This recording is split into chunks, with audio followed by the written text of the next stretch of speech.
नमस्कार.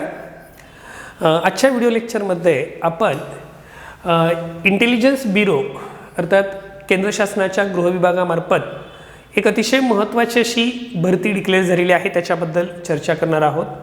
सर्व स्पर्धा परीक्षेची तयारी करणाऱ्या विद्यार्थ्यांसाठी ही अतिशय महत्त्वाची अशी जाहिरात आहे. बऱ्याच विद्यार्थ्यांना याच्याबद्दल मनात अनेक शंका कुशंका होत्या, त्यामुळे आपण हा व्हिडिओ बनवण्यासाठी घेतलेला आहे. ही जी परीक्षा आहे ही अर्थातच intelligence bureau ministry of home affairs यांच्यामार्फत ही घेतली जात आहे. यामध्ये तुमच्या लक्षात असेल की या परीक्षेमार्फत असिस्टंट सेंट्रल ऑफिसर ग्रेड 2 और एक्झिक्युटिव्ह ही पदं भरली जाणार आहेत. अर्थात थोडक्यात ह्या पदाचं नाव ACIO2 और एक्झिक्युटिव्ह असं आहे. सगळ्यात महत्त्वाचं म्हणजे एकूण 2000 पदं आहेत. ह्या परीक्षेसाठी तुम्हाला www.mha.gov.in www.ncs.gov.in या वेबसाईटवर जाऊन तुम्हाला हे ऑनलाईन ॲप्लिकेशन्स भरायचे आहेत. तर या परीक्षेबद्दल थोडक्यात आपण जाणून घेऊया. या परीक्षेमध्ये एकूण 2000 पदं भरली जाणार आहेत. यामध्ये अर्थात अनरिझर्व कॅटेगरीसाठी 989 पदं आहेत, EWS 113, OBC 417, SC 360, ST 121. Overall 2000 पदं जी आहेत ही खूप मोठी संख्या आहे सध्याच्या परिस्थितीमध्ये सरकारी नोकरीसाठी. त्यामुळे नक्की या परीक्षेबद्दल जाणून घ्यायची तुम्हाला सर्वांनाच आतुरता आहे. तुम्ही जर याचं पे बँड बघितलं तुमच्या लक्षात येईल की लेवल 7चं पे बँड आहे, म्हणजे 44,900 ते 1,42,400 हे पे मॅट्रिक्स प्लस अर्थात गव्हर्नमेंटची इतर अलाउन्सेस तुम्हाला मिळणार आहेत. म्हणजे खूप चांगल्या पगाराची अशी नोकरी आहे. तर याच्यासाठी ज्या इसेन्शियल क्वालिफिकेशन्स आहेत त्याच्याबद्दल आपण चर्चा करणार आहोत. यामध्ये तुमच्या लक्षात येईल की इसेन्शियल क्वालिफिकेशनमध्ये खूप महत्त्वाची अशी अट आहे, ती म्हणजे graduation or equivalent from a recognise university, मान्यताप्राप्त विद्यापीठाकडून तुम्हाला बॅचलरची डिग्री प्राप्त असली पाहिजे. त्यानंतर दुसरं आहे डिझायरेबल क्वालिफिकेशन आहे खरं तर नॉलेज ऑफ कॉम्प्युटर्स. सगळ्यात महत्त्वाचा मुद्दा आहे तो म्हणजे वयोमर्यादेचा. ही जी वयोमर्यादा आहे तुमची ही 18 ते 27 वर्ष ओपन कॅटेगरीसाठी आहे. काही ठिकाणी एज रिलॅक्सेशन आहे, त्यामध्ये तुमच्या लक्षात येईल SC/ST साठी 5 वर्ष रिलॅक्सेशन आहे, OBC साठी 3 वर्ष रिलॅक्सेशन आहे. त्याच्यानंतर जे डिपार्टमेंटल विद्यार्थी आहेत त्यांच्यासाठी 40 वर्ष एज रिलॅक्सेशन आहे, की ज्यांनी 3 वर्ष रेग्युलर आणि कंटिन्युअस सर्व्हिस केली आहे, की जे इंटेलिजन्स ब्युरोमध्ये ऑलरेडी नोकरी करतात त्यांच्यासाठी. त्याच्यानंतर विधवा परित्यक्त्या महिला ज्या आहेत ओपन कॅटेगरीमधल्या त्यांना 35 वर्षापर्यंत, SC/STच्या आहेत त्यांना 40 वर्षापर्यंत एज रिलॅक्सेशन आहे. अर्थात एक सर्व्हिसमन्सच्या ज्या तरतुदी आहेत त्याच्याप्रमाणे त्यांच्यासाठी सुद्धा एज रिलॅक्सेशन आहे. त्यानंतर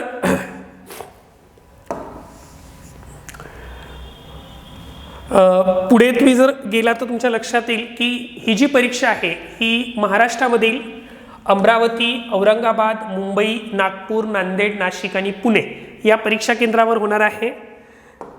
तुम्हाला जी परीक्षा केंद्र दिली जातील त्यापैकी महाराष्ट्रातील परीक्षा केंद्र तुम्ही निवडू शकता. त्या ठिकाणी तुम्हाला परीक्षा देता येणार आहे. त्या परीक्षा केंद्राची यादी जाहिरातीमध्ये दिलेली आहे. यामध्ये सगळ्यात महत्त्वाचा मुद्दा आहे तो म्हणजे स्कीम ऑफ एक्झामिनेशन. अर्थात ही परीक्षा 3 टप्प्यावर होणार आहे. 3 टप्प्यावर तुमच्या लक्षात येईल Tier 1, Tier 2, Tier 3. Tier 1 एकूण 100 मार्क्सची आहे, Tier 2 50 मार्क्सची आहे आणि सगळ्यात महत्त्वाचं आहे ते म्हणजे Tier 3 की जो इंटरव्ह्यू आहे हा 100 मार्क्ससाठी आहे. अशी एकूण 250 गुणांची ही परीक्षा असणार आहे. यामध्ये पहिली जी 100 गुणांची Tier 1ची परीक्षा आहे यामध्ये तुम्हाला जर विषय बघितले तुमच्या लक्षात येतील general awareness, quantitative aptitude, numerical और analytical logical ability, English language and general studies असे विषय आहेत. अर्थात निगेटिव्ह मार्किंग सिस्टम 1:4 आहे. यामध्ये असणारे जे सर्व विषय आहेत हे अर्थात स्पर्धा परीक्षा विद्यार्थ्यांसाठी तसे नवीन नाही आहेत. जनरल अवेअरनेस म्हणजे थोडक्यात GKवर, सामान्य अध्ययनावर, सामान्य ज्ञानावर प्रश्न विचारले जातील. क्वांटिटेटिव्ह अप्टिट्यूड आहे, म्हणजे थोडक्यात रिझनिंगचा जो भाग आहे त्याच्यावर बराच फोकस दिसतो तुमच्या लक्षात येईल. Numerical, analytical, logical ability and reasoning आहे त्याच्यावर जास्त भर आहे. इंग्लिश लँग्वेज या घटकावर तुम्हाला शक्यतो ग्रामर आणि व्होकॅब्युलरी ह्या दोन्ही घटकावर प्रश्न विचारले जातात. त्याच्यानंतर जनरल स्टडीज हा घटक आहे. 100 गुणांचा पेपर आहे. 1 तास तुम्हाला या परीक्षेसाठी वेळ आहे. ही प्रश्नपत्रिका अर्थात 2 भाषांमध्ये असते, इंग्रजी आणि हिंदी या 2 भाषांमध्ये ही प्रश्नपत्रिका तुम्हाला असणार आहे. परत डिस्क्रिप्टिव्ह टाईप जो आहे तो अर्थातच त्याच्यामध्ये 3 महत्त्वाचे घटक आहेत. यामध्ये एसे 30 मार्क्ससाठी आहे, इंग्रजी कॉम्प्रेन्शन जे आहे, आकलन जे आहे आणि प्रेसिज रायटिंग हे 20 मार्क्ससाठी आहे. असा एकूण 50 गुणांचा टियर 2चा जो पेपर आहे तो असणार आहे आणि टियर 3ला इंटरव्ह्यू आहे.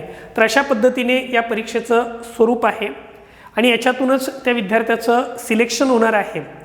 यामध्ये टियर 1च्या परीक्षेनंतर पुढे तुमच्या लक्षात येईल की टियर 1च्या एक परीक्षेनंतर एक टियर 2साठी तुम्हाला एक क्वालिफाईंग लिस्ट लागेल. त्याच्यानंतर तुमची टियर 2ची टियर 3ची एक्झाम होणार आहे. म्हणजे जर समजा टियर 1च्या परीक्षेच्या मार्क्सवरून on the basis of their performance and normalisation of marks in tier 1 candidates would be shortlisted for tier 2. Tier 2साठी तुम्ही टियर 1च्या जो तुमचा सिलेबस जे तुमचे मार्क्स असतील टियर 1मधून त्यासाठी तुम्ही टियर 2ला क्वालिफाय होणार आहात आणि त्याच्यानंतर टियर 2 नंतर पुढे तुम्ही टियर 1 आणि टियर 2चे एकत्र मार्क्स विचारात घेऊन, हा महत्त्वाचा मुद्दा आहे लक्षात ठेवा की टियर 1 आणि टियर 2 यांचे एकत्र मार्क्स विचारात घेऊन तुम्हाला टियर 3ला म्हणजे इंटरव्ह्यूसाठी बोलवलं जाणार आहे. आणि मग शेवटी जे तुमचं एकूण मेरिट आहे हे एकूण merit marks in tier 2, tier 3, tier 2, tier 1 म्हणजे तिन्ही परीक्षांच्या मधले, म्हणजे थोडक्यात आपण असं म्हणू शकतो पूर्व परीक्षा, मुख्य परीक्षा आणि मुलाखत या तिन्ही परीक्षांचे गुण एकत्र करून तुमची लिस्ट लागणार आहे. तर यासाठी तुम्हाला www.mha.gov.in या वेबसाईटवर जाऊन तुम्हाला अर्थातच ऑनलाईन ॲप्लिकेशन करायचं आहे तुम्हाला. याच्यानंतर पुढे तुमच्या लक्षात येईल की बाकी सर्व जे तुम्हाला आवश्यक गोष्टी आहेत ह्या ॲप्लिकेशन जी ॲडव्हर्टाईज आहे ह्या ॲडव्हर्टाईजमध्ये दिलेल्या आहेत. ही ॲडव्हर्टाईज जी आहे ही तुम्हाला अर्थात व्हिडिओच्या रेफरन्स लिंकमध्ये दिलेली आहे, तर तुम्ही ती पाहू शकता. तर याच्यामध्ये सर्व जनरल इन्स्ट्रक्शन्स वगैरे तुम्हाला दिलेले आहेत. काही फॉर्मॅट जे तुम्हाला तिथे डॉक्युमेंट्स लागणार आहेत त्याचे फॉर्मॅट्ससुद्धा दिलेले आहेत, त्याचे नमुने दिलेले आहेत, ते तुम्ही पाहू शकता. तर अशा पद्धतीने अतिशय महत्त्वाची अशी ही जाहिरात आलेली आहे. तर सर्व महाराष्ट्रातील मुलांनी याचा निश्चितच फायदा करून घेणं अतिशय गरजेचं आहे. कारण इंटेलिजन्स ब्युरोसारख्या महत्त्वपूर्ण अशा डिपार्टमेंटमध्ये 2000 पदांची जाहिरात आहे. यामध्ये अर्थातच लेखी परीक्षा आहे की जी पहिली ऑब्जेक्टिव्ह असणार आहे, दुसरी डिस्क्रिप्टिव्ह एक्झाम आहे आणि तिसरं इंटरव्ह्यू. अशा तिन्ही टप्प्यांची एकत्रित तुम्ही तयारी केलीत तर निश्चितच तुम्हाला फायदा होणार आहे. ओमकारकर अकॅडमीच्या माध्यमातून या परीक्षेसाठी आपण 5 जानेवारीपासून ऑनलाईन बॅचेस सुरू करत आहोत. संपूर्ण टियर 1चं जे सिलेबस आहे त्या सिलेबसवर आधारित अशा आपण ऑनलाईन बॅचेस 5 जानेवारीपासून सुरू करत आहोत.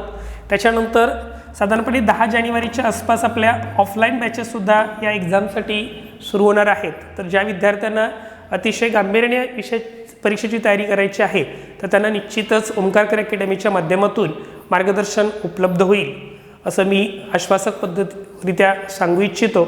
धन्यवाद.